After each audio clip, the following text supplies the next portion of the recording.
Namaskar.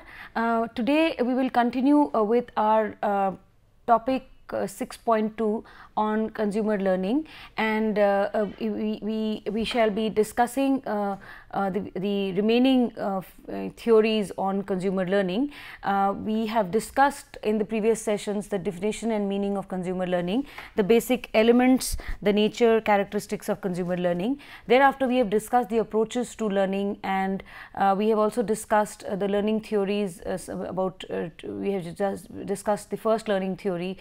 We did mention that learning theories may be classified into three categories: the behavioral theories, or the cognitive theories, and the social cognitive theory. In the previous class, we have done the classical conditioning theory and the operant conditioning theory, which are the behavioral theories to learning. Today we will be moving beyond, and we will be discussing the learning theories part 2 with the implications for a marketer, and here we shall be doing the cognitive learning theory. Now, as we all know, there are two approaches to learning: the behavioral approach and the cognitive approach. And as we've discussed earlier, the behavioral theorists feel that learning takes place as a result of responses to happenings or events in a person's external environment. On the other hand, if we recall, while we discussed the approaches to learning, we did make mention to the cognitive theorists who believe that learning actually takes place as a result of a person's conscious attempt to collect information, to process information and store. So, we will start today with the cognitive approach, and the subsequent session will deal with the social cognitive approach. Now, according to the cognitive theorists, learning is something which is a very complex mental process. It takes place as a result of a conscious attempt and a very deliberate attempt in terms of information processing and storage activity that takes place within a living entity. So, human beings basically make use of their creativity, their insight, their information processing ability to basically solve problems, to solve issues, and the focus here of the cognitive theorists is on thinking rather than doing. So, the behavioral scientists spoke of behavior, spoke of stimulus, spoke of response, but the cognitive theorists basically believe that it is not the doing which leads to learning, but it is the thinking which leads to learning. So, they basically focus on learning as a complex mental process where people consciously make deliberate attempts at searching for information, at processing information, and they store this information to be retained, retained and to be used later on. So, learning is a result of a person's very conscious and deliberate attempt at information processing and storage. So, the main proponent of this particular theory is Edward Tolman, who conducted a series of experiments on rats, and he said that it is, as we will see, the living entity begins to associate a cue with an expectation and memorizes the relationship between the cue and the expectation, and it is this which leads to learning patterns in living entities. He basically conducted these experiments on rat, where the rat learned to exhibit a behavior and retain the association between the cue and his expectation of arriving at the cue, and he memorized this relationship, and this is what led to learning. In terms of consumer behavior, any kind of in any kind of extensive problem solving that occurs on the part of the consumer is cognitive in nature and is included in this particular approach called the cognitive approach to learning. So, this will include gathering of information, processing of information, interpreting it, storing it, and retrieving it when required.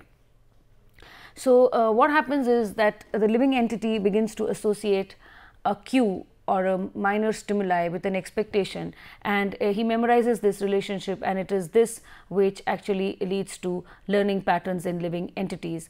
A cognitive structure of this relationship is formed in the memory, and it is preserved until it needs to be retrieved in future. So, learning is based on this mental activity. So, this is what Tolman had to say.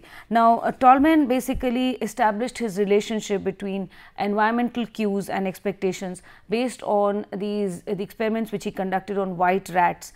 A special tea maze was designed, and the white rats were taught to obtain food in the maze. So, to start with, he kept the food in the right corner of the tea maze, and a white rat was put in the maze, and he was trained to turn towards the right to obtain the food. So, a relationship between the cue, which is the smell of the food, and the expectation, that is the appropriate movement would lead to the food, was established. So, what was happening here, that because the rat was placed in a cage, or sorry, he was placed in a maze, food was kept at one corner, and it was the cue which made the rat made an appropriate movement towards the food. Now, the rat began to associate the cue, or began to relate the cue, which was the smell of the food, with the expectation that he will be able to reach the food if he made the appropriate movement.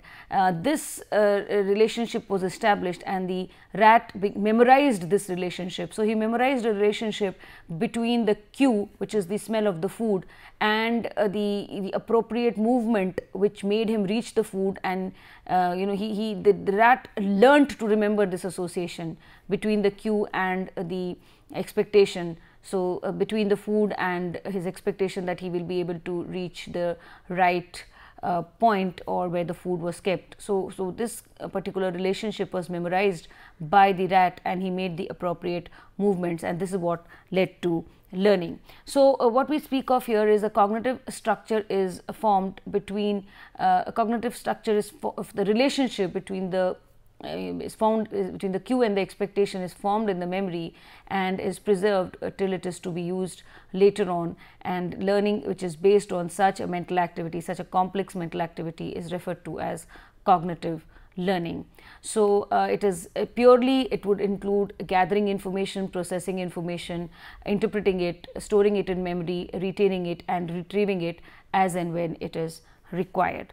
So, moving beyond what happened subsequently with the experiment was that Tolman after a few days changed the position where the food had been kept. So, he started the rat from the opposite direction. Now, according to past conditioning which had happened, or instrumental conditioning, if we say so, where response led to a stimuli, and it was this cue which led to him behave in a particular manner and led to a reward. Instead of this happening, instead of response leading to a stimuli, what happened gradually was that this theory of Skinner was Tolman established his relationship between the environmental cues and expectations. Yeah, so Tolman established this relationship between environmental cues and expectations based on his experiments which he conducted on white rats. A special tea maze was designed, and the white rats were taught to obtain the food in the maze. To start with, Tolman kept the food in the right corner of the tea maze, and a white rat was put into the maze and was trained to turn right to obtain the food. So, a relationship between the cue, which is the smell of the food, and the expectation that the appropriate movement would lead him to the food was established. So the rats basically began to remember, or they began to memorize this relationship between the cue and the expectation.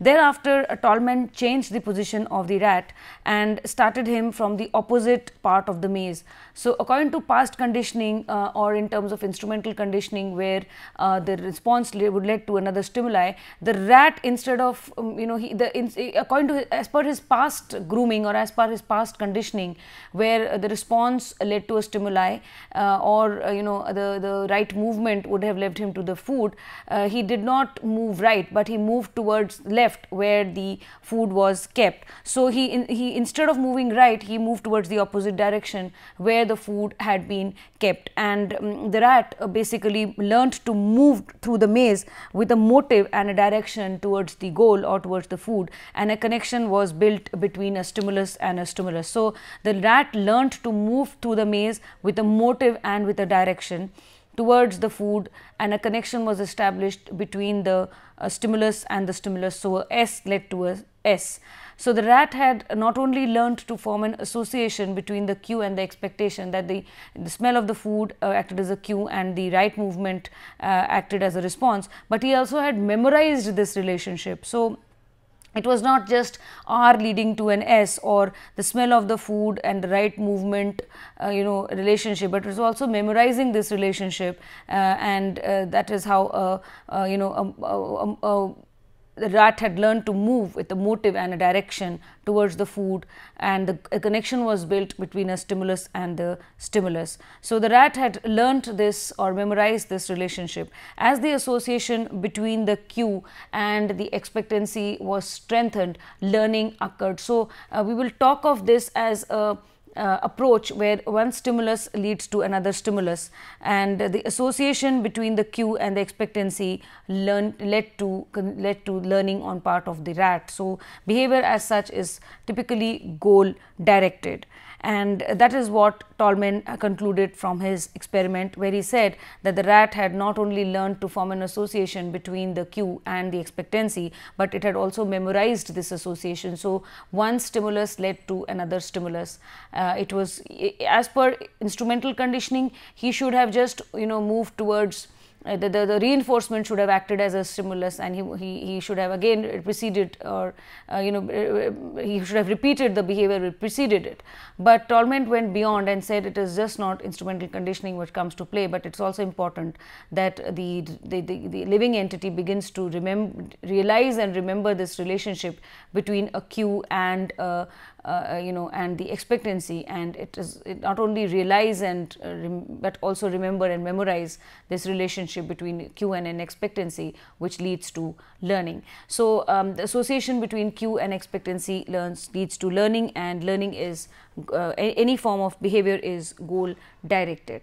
Now, cognitive learning basically focuses on gathering information and processing information, storing information, and retrieving it from a person's memory. So, person will first gather information and he'll process it, but this particular gathering of information, processing of information depends upon two things. One is the complexity of the information itself, and second is the cognitive ability of the person. So, while we say that cognitive learning means information gathering, information processing, information storage, information retrieval, and information usage as and when required, it basically cognitive learning depends a lot upon the complexity of information, and also with respect to the person himself, or the cognitive ability of the person himself. So, once this information is processed, a person organizes it by associating with various other cues, and he forms mental images and finally stores it in his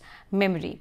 Now, memory involves the process of gathering and processing and storing information over a period of time, so that it will be available when it is required. It is continuous, it is on a regular basis. A person is exposed to new stimuli, he is exposed to new inputs, and he integrates these with the existing body of knowledge that he already has. So, this may require addition or deletion or modification of existing information. So, once a person basically collects information, he tries to associate it with other cues.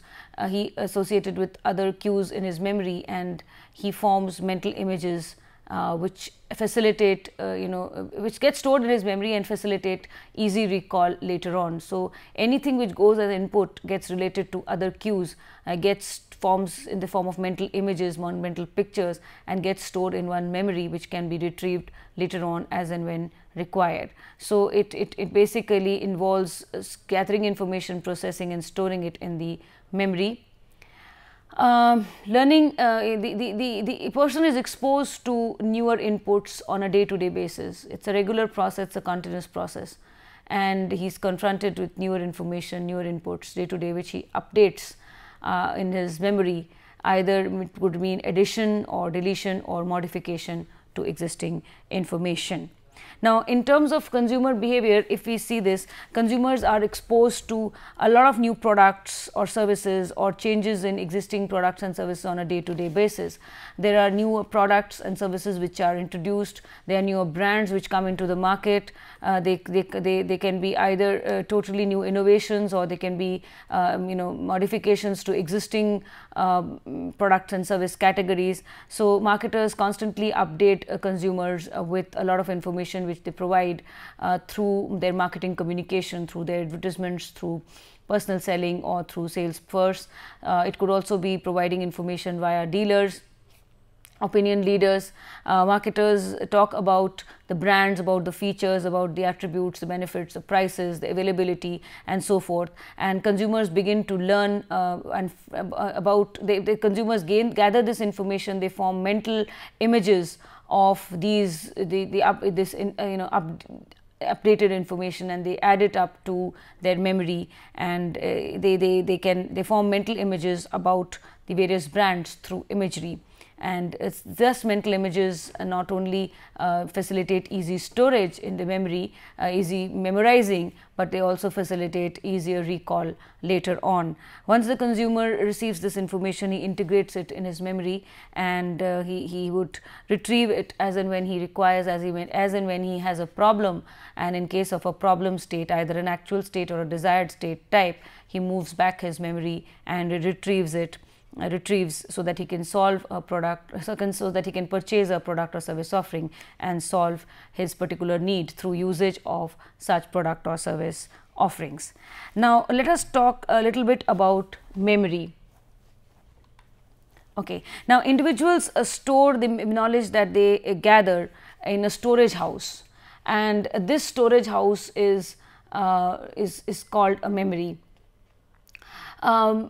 Whatever inputs people are exposed to in their day-to-day lives, whatever knowledge they gain in their day-to-day lives, they gather it and they process it in this storage house, which is called the memory. Now, this memory is something which is going to be added upon or modified on a day-to-day basis. People keep getting information, people keep gathering information, gathering knowledge, and all this gets stored in the memory, either as an addition to, or as a modification to, or as an updation. So the knowledge remains preserved until unless there is an addition to it, or modification to it, or an updation when newer inputs are received.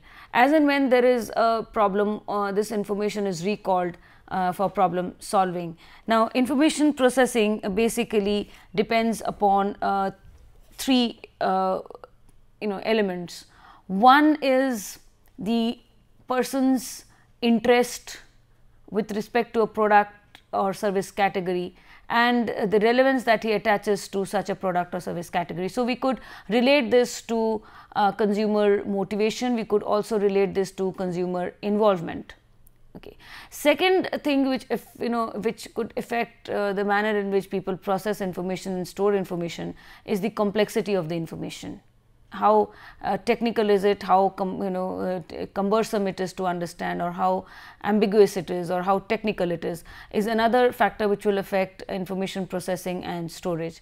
And third, of course, is the consumer's cognitive ability, which also has an impact on how he processes information and how he stores it. So, as and when we receive information, it gets stored in a storage house called the memory. And here the people keep on adding bits and pieces of information or knowledge to this memory, into this storage house, where the information is processed and stored.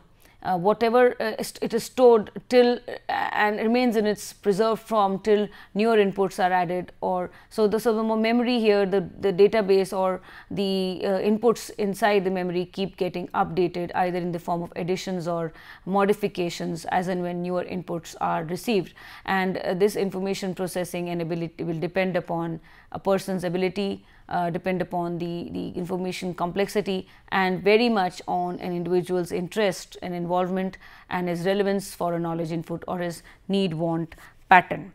Now, information storage basically happens in 3 stages. Okay, we will talk of it in terms of comprehension, rehearsal, and elaborative rehearsal, but actually person moves through 4 stages. He moves from attention to comprehension to rehearsal to elaborative rehearsal. We have spoken about this when we talked about the level of information processing model when we did consumer involvement. And as we see, there are separate storage houses in our memory as well. There is the sensory store, then there is the short-term memory or the short-term store, then we have the long-term memory or the long-term store. So as and when information processing takes place, person moves from one stage into another or one storage house another. So we start with attention to comprehension to rehearsal and elaboration. Initially there is just pre-attention or attention, which leads to comprehension, which leads to rehearsal, and which leads to elaborate rehearsal. But as this is happening, information is getting processed, the level of processing is getting more complex, it's getting more elaborate, and person is moving gradually from one storage house to another, from sensory store to short-term memory to long-term memory. So we will talk about this as and when processing takes place, inputs move from one storage house to another. Let us start with the sensory store. Sensory store is the first storage house. Information that is received is by the senses is stored here for a very short duration, and information processing is very shallow, and the capacity of the storage house is also very limited. In case a person gives little attention to the input, it is transmitted into the short-term memory. So the information is received by the senses, and through we call it the sensory store. It's a very short duration, it is a very shallow phase of information processing, and the capacity of storage is also very small, very limited. In case a person gives some attention to it, it moves to the short term. In case a person gives little attention, it moves to the short term store. Now what happens in the short term store is that the information processing takes place here, and the input is analyzed for some meaning.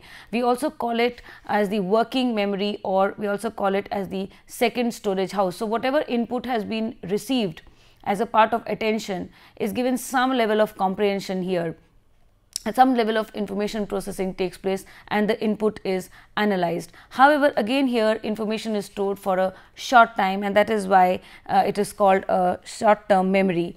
As our senses are being exposed to newer stimuli and are always interpreting it, short term memory could become overburdened, and only those stimuli which are relevant and which are of little interest to the consumer or the person will be retained for further processing and further storage. So movement of information from short term to long term will depend upon rehearsal. If the information input undergoes rehearsal, it will be transferred into the long term memory. Rehearsal is the process that entails a silent repetition of information in the mind, and encoding is the process by which a sign or a symbol or a word is used to represent the stimuli or the information. So I repeat that in case the input which is received by the senses and is a part in the sensory store, in case it receives a little bit of an attention, it moves to the second storage house, which is the short term memory store. Now in the short term memory store also information is analyzed, it is processed, it is analyzed for further meaning, for further comprehension, and but however information is again stored for a shorter time here, because as we are exposed to newer senses, newer stimuli, as our senses are getting exposed to newer and newer stimuli, the short term memory is getting overburdened or overloaded. So it begins to shun off, or it begins to leave off anything which it finds irrelevant or insignificant. In case the information input which is received or the stimuli holds some relevance or interest to the person, in that case it is retained for further usage, for further processing, for further storage. and it moves to the long term store. Now, whether it would be moved to the long store or not will be preceded by a phase called rehearsal and encoding. In rehearsal is a process which includes silent repetition of information input received by the senses and processed in the short term store. In case the information input is repeated or it is repeated silently, or in case there is a silent repetition of the information in the mind, it will go into the long term memory, and it gets encoded in the form of signs or symbols or words which are used to represent the information input or the stimuli or the information. Now, we move to the long term store, and this is the storage house where information will be retained for a relatively longer period of time. Because this particular information has been rehearsed in the short term memory, it is finally transmitted to the long term for storage and retrieval later on. Now, this long term memory has an unlimited capacity, and information gets stored here in two ways, either episodically or semantically. Episodically is in terms of the sequence in which it has been received, and as and when it is acquired, one after the other. Semantically is as per the relevance and the significance of the information input or the stimuli. So, there occurs a process called elaborative rehearsal in the long term memory. Some inputs are stored in the long term memory using elaborative rehearsal. Now, what is elaborative rehearsal? It is similar to rehearsal, but it is a process of evaluating information input for comprehension and meaning. It is just not silent repetition as was the case of rehearsal, but here it is more to do with evaluating information for comprehension and meaning and storing it in the long term. This comprehension of information is subjective from person and is subjective and will vary from person to person based on his background and his psychographics, on his demographics, etc. Factors which will affect the elaborative rehearsal or the impact of elaborative rehearsal will again be familiarity with information, relevance of the information, interest of the information, or the form in which it is provided. So, if we talk about little bit more about the short term, we will also discuss here activation and retrieval. So, as and when a person is exposed to some new information, the new information gets integrated into the already existing organized body of knowledge, and this process is called activation. So, the organized knowledge in the person's memory, about the domain of knowledge is known as the associated network. So, whatever is new keeps getting added, modified into the already existing base, already existing associated network. So, it is called an associated network because one activating node tends to be active and tends to activate other nodes as well, which further activate other nodes. Information is finally retained in the long term memory, and as and when a person faces a problem, he retrieves it. This process by which he recovers information from long term memory is called retrieval, and in retrieval information is accessed from long term memory. It is again impacted by psychological factors or physiological factors, the relevance of the information, the familiarity of the information, the ability of the individual, the ambience, the environment, the moods, the emotions, etc. So, if we move back, if we see what is happening is that information processing and storage information processing is happening in stages. We are moving from attention to comprehension to rehearsal and to elaborate rehearsal, and as we move from attention as we move to attention, we speak about the sensory store. When we give a little bit of importance to it, when we begin to comprehend the information input, it goes into the short term store. In the short term store, we have rehearsal, where there is a silent repetition of information that has been received, and then it moves into the long term, and in the long term we have an elaborate rehearsal where the information is analyzed. It is not only processed, but it is analyzed, it is evaluated with respect to other inputs that we have and we are receiving, and we finally we store it in the long term memory to be retrieved later on. There is also something called activation, which occurs as new information gets added to already existing ones and to the associated network. And there is retrieval, which occurs when, as and when a problem occurs and the person goes back to his memory and tries to retrieve the information that is stored in his memory. So we move from a sensory store which means that senses identify an input. It's a sensory impression. They come to, it's a sensory store. In the sensory store, the information input, if receives some level of importance, some level of comprehension, it moves into the short-term memory. Like the sensory store, the short-term store is also limited in capacity. It gets overburdened, and in case the information input is irrelevant to the person, it would be shunned away. It would just pass off, or it would just be shunned away from the memory. Otherwise, it would be retained. It goes to the long term as a part of rehearsal and as a part of encoding. And in rehearsal, once it is rehearsed, it goes to the long term memory, which is an unlimited capacity of storage but varies from person to person, and information here gets stored episodically and semantically. Episodically means in terms of the sequence in which it was received, one input after the other, and semantically is in terms of the relevance or the importance of the information. So here it is this stage where elaborate rehearsal takes place.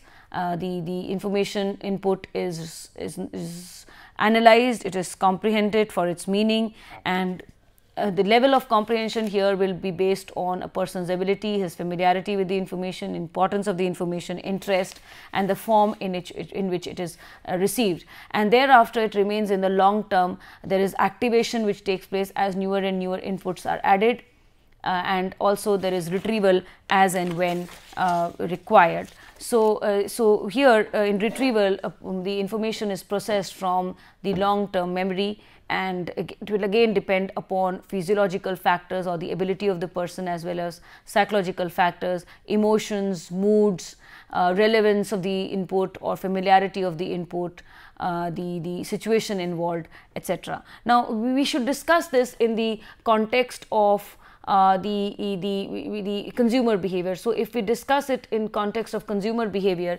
let us see a person watches an advertisement for a brand. So it's a part of the sensory memory. When he pays attention to the advertisement, it moves to the short term. The inputs are processed here, and if it is found to be of relevance and interest, it goes into the long term.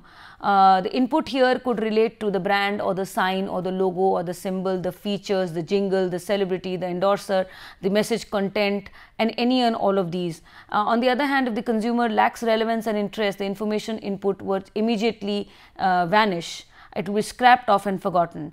Consumer may also face clutter because he may be facing or exposed to too many stimuli at the same time. So again here it just gets scrapped off and forgotten. But in case the person feels it is relevant to him, he would like to retain it, he rehearses it within himself, he forms images about it, and this is called rehearsal. Thus the memory moves into his long term memory, where he also evaluates the information for better comprehension. So we call it elaborative rehearsal, and newer information keeps on getting added to the already existing memory. So it gets newer inputs, newer information keeps getting added and integrated into the memory. So we call it activation, and that enlarges his associated network. Associated network here meaning the nodes, one node leading to activate another, and another leading to activate another, so forth.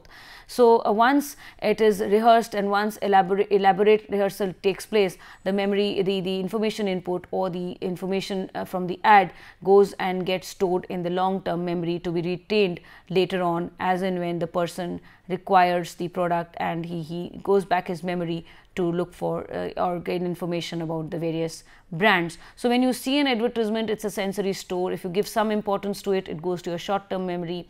In case you find it relevant, you rehearse on it, it goes to your long term memory.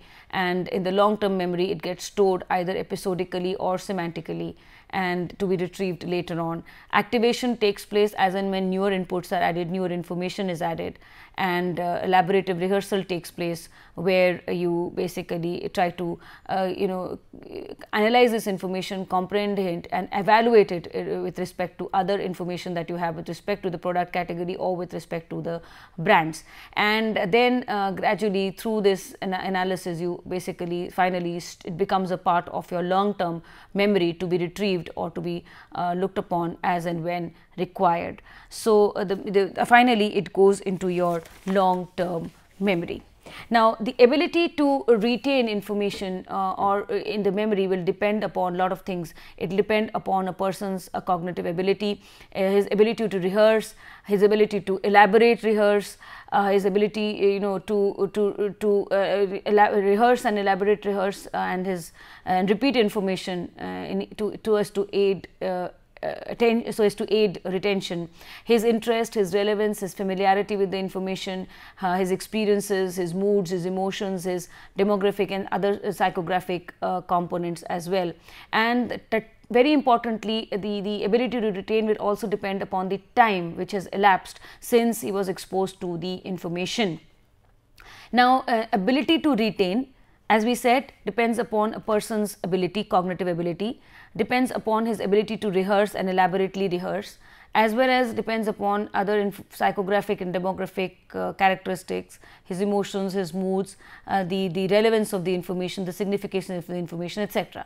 But the fourth point which I just mentioned, which is time, the ability to retain information also depends upon the time since he has had the first exposure.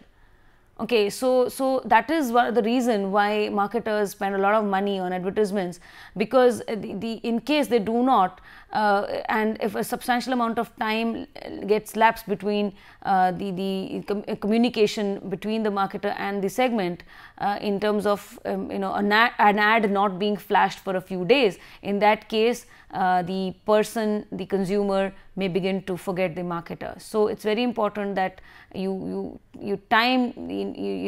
say something and keep saying it time and again, so that the time has an impact and it can help retain information and retrieve information later on. In case you do not communicate with your consumer as a marketer, it's sooner or later the consumer may begin to forget you. He may not recall you, and in case he does not recall you, you are neither in the awareness set, nor in the consideration set, nor in the choice set. So it's going to be very harmful and very it's going to be disastrous for the company. So the time factor here is very important. Time aids, the repetition aids retention. Repetition of an advertisement aids retention. The consumer would retrieve information as and when need arises, and retrieval of information is also assisted by cues which could be generated or which could be external in the form of sounds, images, shapes, sizes, colors, smells, etc. In fact, if you look at the point of purchase stimuli, they are also many a time used as aids to retrieval or aids to information retrieval. They help you retrieve information, and marketing strategies can be used to create nostalgia and recall. So it's very important that you can retain information and retrieve it at the right point of the time. So that you can do that, marketers aid you through advertisements. They also aid you through point of purchase stimuli, and also through creation of positive emotions and mood states.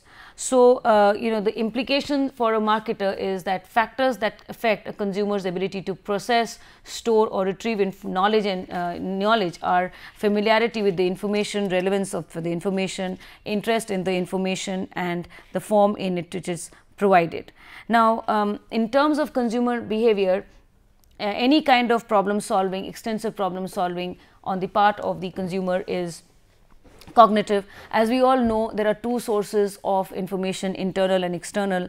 Internal is when the consumer goes back his memory and recalls his past experiences or the knowledge which he has received from his friends, from his peers, from his colleagues, or he recalls the advertisement he has seen in print, in audiovisual, or something he has read in print media or in brochures, or in talking to word of mouth. So these are all internally stored in his memory.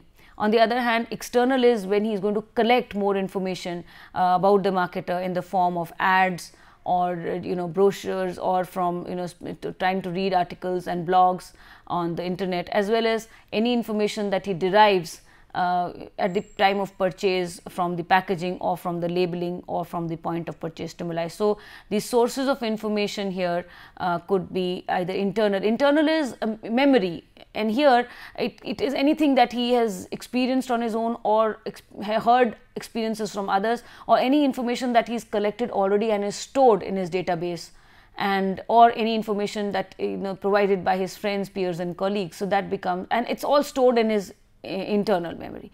On the other hand, external sources are when he puts in effort to talk to people, marketers or friends, and tries to gain information. So these are two sources of information. Now consumers are exposed to newer and newer information on a day-to-day basis with respect to product or service categories or with respect to brands. They store this information, they retrieve it later on, and as we just said, factors which affect storage or retention or retrieval are either physiological factors internal to the consumer, or psychological factors again internal to the consumer, or it could be the familiarity with respect to the information, the relevance of the information, the significance of the information, or the situation, the ambience, the environment, the moods and the emotions. So also remember, we need to remember that the particular product or service or a brand is remembered because it holds relevance to a consumer's need or a want, and there is a need benefit associated with it. Also they remember more.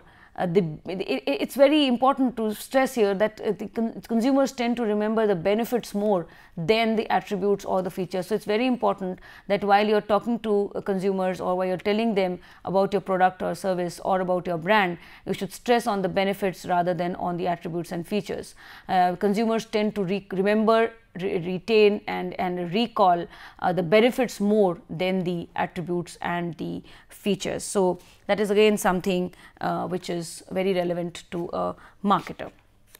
Now we will also like to stress here that familiarity with the product or service category leads to faster retention, faster processing, storage and retrieval. And retrieval of information is assisted by a lot of cues which may be self-generated or may take the form of images or sounds or colors or smells. And information is stored semantically and episodically. Remember, visuals always gain more importance, or they always gain over semantics. Information that is spread through images or pictures or images or visual clues is more easily retained, is more easily stored and retrieved than information which is passed on either verbally or through speaking or through writing. Now let us move a little more and talk about the involvement theory. We have already discussed involvement in terms of motivation. Now we shall talk of involvement here in terms of learning. So based on the cognitive theory, the involvement theory stems out from the body of research which is referred to as the split brain theory or the hemispherical lateralization. Now according to the split brain theory, human beings, the brain of the human beings can be divided into two, the left and the right, and each of these two hemispheres, the left and the right, specializes in two different kinds of information processing and information storage. So we have the right side of the brain and the left side of the brain. So the human brain can be basically divided into two, and you have the left side and the right side, each specializing in different kinds of information processing, storage, retrieval, etc. So the left side and the right side. So what does the right side of the brain do? The right side of the brain is more emotional, it is intuitive, it is very metaphoric, very impulsive, and it basically concerns itself very non-cognitive, non-verbal, pictorial, which is images and colors, and audio-visual information. So it deals more with situations of low involvement and passive learning where lesser information is required, and it basically falls in line with classical conditioning theory, and that the person learns via repetition. For example, an ad being repeated on TV. So the right side of the brain, as we said, it is again, I repeat, it is emotional, metaphoric, impulsive, intuitive. It is more to do with low involvement and less cognition. So what actually is more relevant to it is in terms of pictures, images, symbols, colors. Anything on audiovisual will actually relate more to the right side of the brain, and it basically falls in line with the theory of classical conditioning, where a person learns via repetition and ads are repeated again and again. On the other hand, the left side of the brain is said to be more rational, more logical, and more realistic. It concerns itself more with cognitive information in the form of alphabets or words or letters or sentences. So it's more cognitive, like it deals with cognitive activities like reading, speaking, writing, and it concerns itself with situations of high involvement where where it's an active search for information and more involvement and more cognition is required. So the left side of the brain is very cognitive, and learning occurs as a result of print media. So the left side of the brain is more rational, more logical, more factual. The thinking part, where learning is something which is very active. It is a part of high involvement. It relates more to letters, words, sentences, more to do with print media, and learning occurs as a result or via the print media. So we have the two sides of the brain, the left and the right brain. Now, the two sides of the brain, if we believe in this theory and if we move along this theory, we will say that both the left and the right side of the brain, because they specialize in two different kinds of activities, and we could say that the theory of hemispherical lateralization holds relevance for a marketer in terms of his media strategy. Non-verbal and pictorial cues trigger right brain processing, and they impact recall and familiarity. So non-verbal and pictorial trigger the right brain activity. With involvement being low, people passively store information, the non-verbal and pictorial information. TV is regarded as a low, is regarded as a right brain activity. It is a low involvement medium. It is because it's an audiovisual medium, it is regarded as a right brain activity and a low involvement medium. On the other hand, we have verbal and cognitive cues which are related to the left brain processing, and they have an impact on recall and familiarity. With involvement being high, people actively process and store information, and print media here in terms of journals, newspapers, magazines, brochures, etc. are regarded as high involvement, and reading and comprehension is again regarded as a left brain activity. So in terms of consumer behavior, it means that if a person resorts to information processing for purchasing a product, then he is said to be on high or low involvement.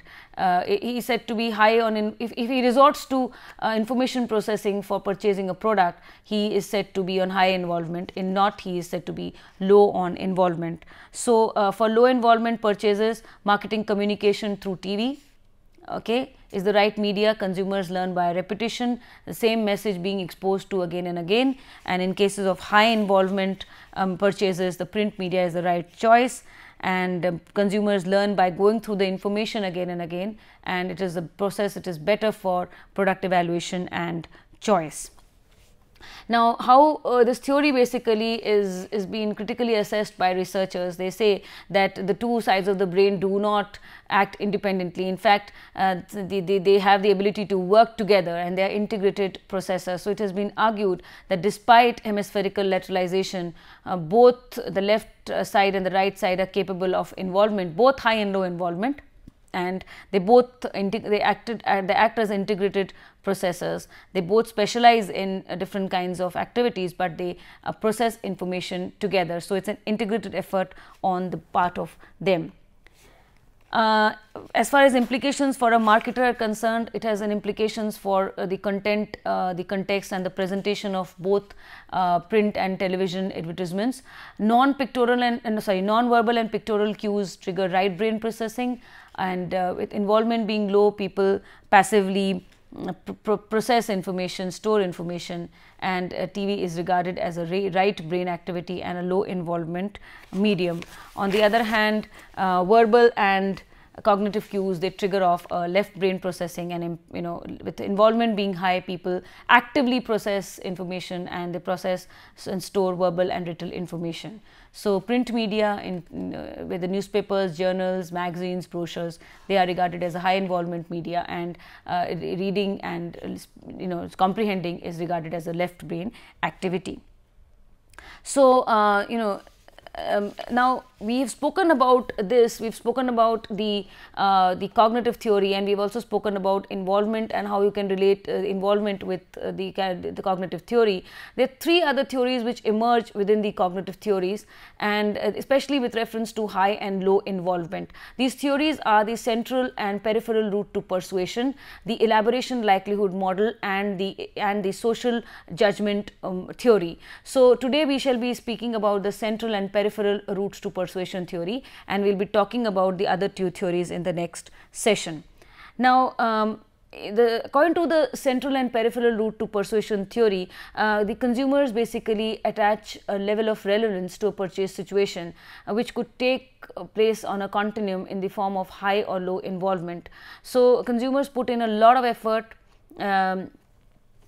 gathering information, processing it when it's a high involvement. So the amount of cognitive effort in case of high involvement purchase is going to be significantly high and more relevant. This is in contrast to situations where products are on low involvement and where purchase is of low relevance. So over there, the level of information processing and evaluation will be much low. So the central route to persuasion works for high involvement purchase situations, and the peripheral route to persuasion works in the case of low involvement purchases. Now, if we draw a parallel from the split brain theory and from the high and low involvement media strategy, we can say and conclude that the central route basically its central route bases itself on rationality, on cognition, on logic. And so we talk of the print media, which would pertain more to the central route. On the other hand, speaking about the peripheral route, it's more to do with visual, or it's more to do with visual effects, emotions, intuitions, and non-verbal cues. And if we relate it to media, it's going to be the audiovisual media, which is more, which can be related more with the peripheral route to persuasion. So when we speak about this in terms of relevance for a marketer, the central route operates in cases of high involvement. The focus here should be on product attributes, features, benefits, as well as the USPs, and the marketer needs to compare or draw out comparative analysis. The media to choose is the print media. On the other hand, when we talk about the peripheral route, it operates in the case of low involvement. The marketer has to basically talk about advertisements, and his print media, his advertisement media is in the form of audiovisual, where he has to speak about emotional appeals, social appeals, fun, fantasy, humor, and he has to choose from audiovisual or radio or TV with colors and jingles and music, etc.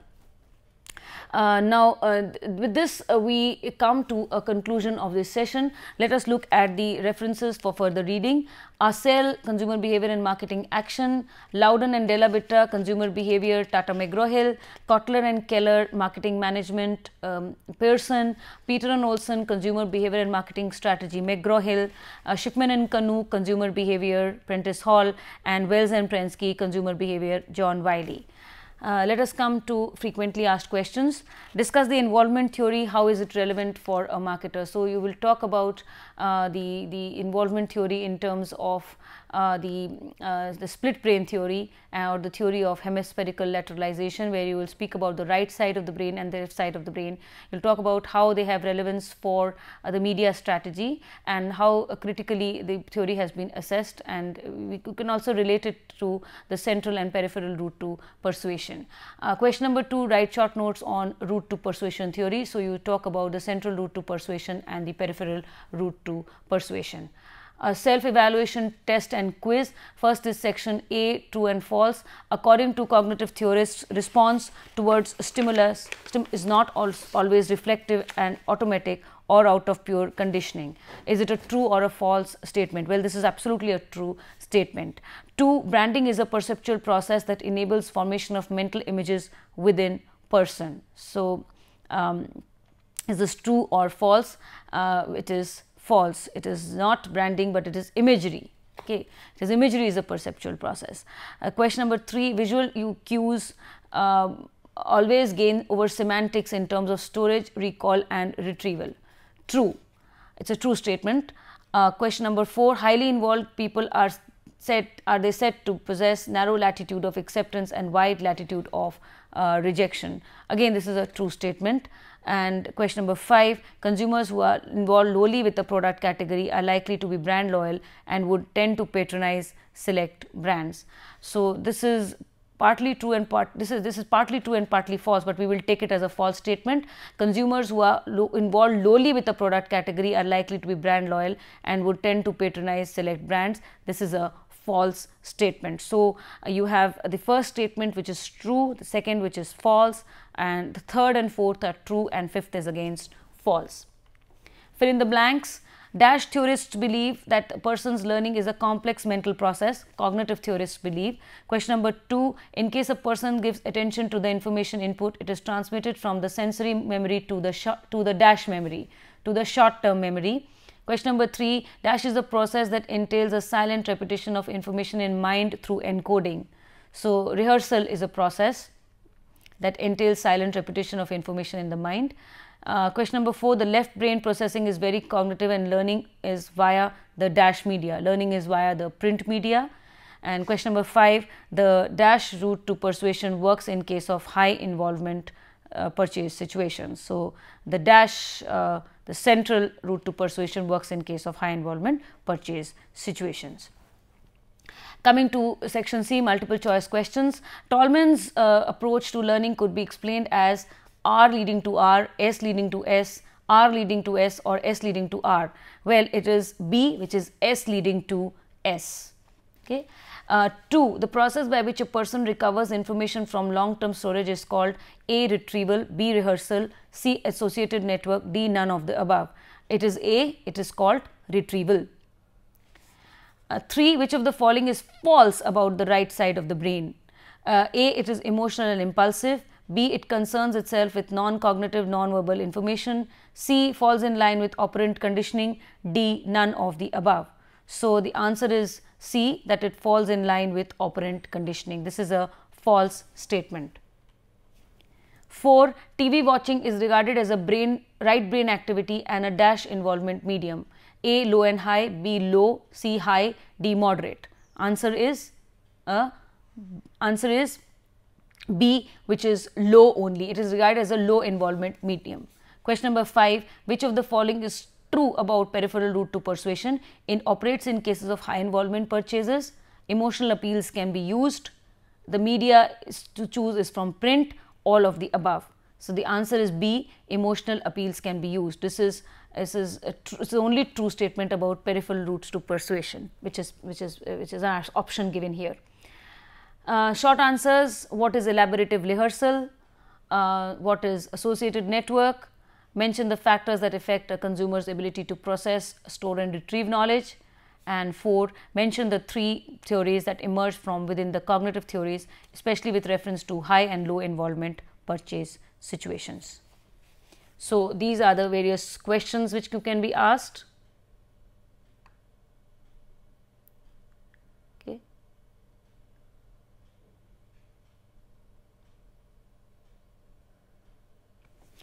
With this, we come to a conclusion of this session on consumer learning. We shall continue with the next session, and we shall be concluding with learning in the next session. Thank you.